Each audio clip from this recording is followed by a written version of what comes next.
જે વસ્તુઓનો દરરોજ ઉપયોગ કરીએ છીએ એમાંથી મોટાભાગની વસ્તુઓ તો ફેક્ટરીઓમાં જ બને છે, ખરું ને? પણ ક્યારે એવું વિચાર્યું છે કે આ બધી સગવડોની પાછળ કેટલું મોટું જોખમ છુપાયેલું હોઈ શકે છે? આજે આપણે ઔદ્યોગિક અકસ્માતોની આ જ ગંભીર દુનિયામાં ડોક્યું કરીશું અને સમજીશું કે તેનાથી બચવા માટે શું કરી શકાય. તો ચાલો આ વિષયમાં ઊંડા ઉતરીએ. રાજેશ કુમાર રાવલના એક અહેવાલ પરથી સમજીએ કે કેવી રીતે ઉદ્યોગો એક તરફ પ્રગતિ લાવે છે અને બીજી તરફ જોખમ પણ. જુઓ, અહીંયા બે તસવીરો છે. એક બાજુ ઉદ્યોગો આપણી જરૂરિયાતો પૂરી કરે છે, આપણું જીવન સરળ બનાવે છે. પણ બીજી બાજુ એ જ ઉદ્યોગોમાં એક નાનકડી માનવ ભૂલ કે પછી મશીનમાં કોઈ ખામી, બસ એ એક ભયંકર હોનારતમાં ફેરવાઈ શકે છે. આ એકદમ તલવારની ધાર પર ચાલવા જેવું છે, નહીં? તો સવાલ એ છે કે જ્યારે આવી દુર્ઘટનાઓ થાય છે ત્યારે એની અસર કોના પર પડે છે અને કેવી રીતે? ચાલો એના પ્રકારો અને અસરો પર એક નજર કરીએ. વિચારો, ઝેરી ગેસનો એક વાદળ જે આખા શહેરને પોતાની ઝપેટમાં લઈ લે, કે પછી કોઈ ફેક્ટરીમાં એટલો મોટો ધડાકો થાય કે આસપાસની ઇમારતો ધ્રુજી ઉઠે, અને આગની એવી જ્વાળાઓ જે સામે આવે એ બધું જ રાખ કરી દે. આ કોઈ ફિલ્મની વાર્તા નથી. કેમિકલ પ્લાન્ટ હોય કે રિફાઇનરી, ત્યાં આ બધું જ હકીકત બની શકે છે. અને સૌથી ખરાબ વાત શું છે ખબર છે?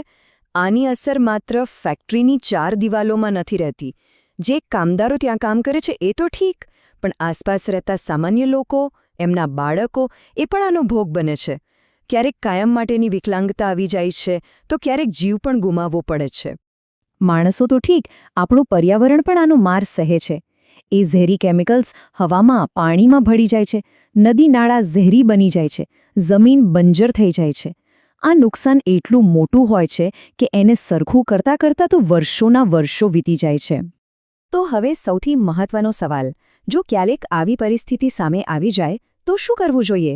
રાજેશ કુમાર રાવલના માર્ગદર્શન મુજબ ગભરાઈ જવા કરતાં સાચી જાણકારી જ આપણો જીવ બચાવી શકે છે. ચાલો જોઈએ કે શું પગલાં લેવા જોઈએ. ધારો કે ક્યાંકથી ગેસ લીક થઈ રહ્યો છે, તો સૌથી પહેલું કામ શું કરવાનું?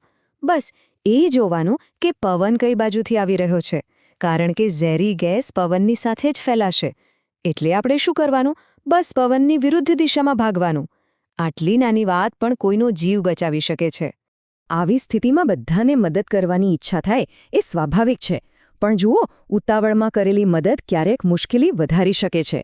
એટલે સૌથી પહેલાં તો પોતાની જાતને સુરક્ષિત જગ્યાએ લઈ જાઓ.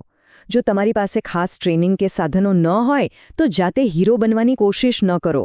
એના કરતાં પોલીસ, ફાયર બ્રિગેડ અને એમ્બ્યુલન્સ માટે રસ્તો ખુલ્લો રાખો.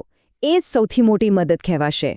અને હા, અધિકારીઓ જે કહે એ પ્રમાણે જ કામ કરો. સારું, દુર્ઘટના પૂરી થઈ ગઈ, બચાવ કામગીરી પણ થઈ ગઈ, પણ શું ત્યાં બધું પતી ગયું?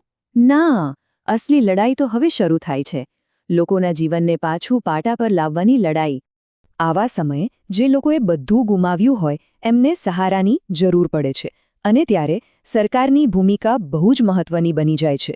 સરકાર અલગ અલગ તબક્કામાં રાહત અને સહાય પહોંચાડે છે. ખાવા પીવાથી લઈને રહેવાની વ્યવસ્થા અને સારવાર સુધી બધી જ મદદ કરવામાં આવે છે, જેથી એ લોકો ધીમે ધીમે આ આઘાતમાંથી બહાર આવી શકે. તો આ બધી વાત જાણ્યા પછી એક સવાલ આપણા બધા માટે છે. શું આપણે ખરેખર આવી કોઈ ઔદ્યોગિક આપત્તિ માટે તૈયાર છીએ? જો આપણા શહેર કે ગામની નજીક આવું કંઈક બને તો શું કરવું એની આપણને ખબર છે? આ સવાલ પર વિચારવું ખૂબ જરૂરી છે, કારણ કે આ આપણી અને આપણા લોકોની સુરક્ષાનો સવાલ છે.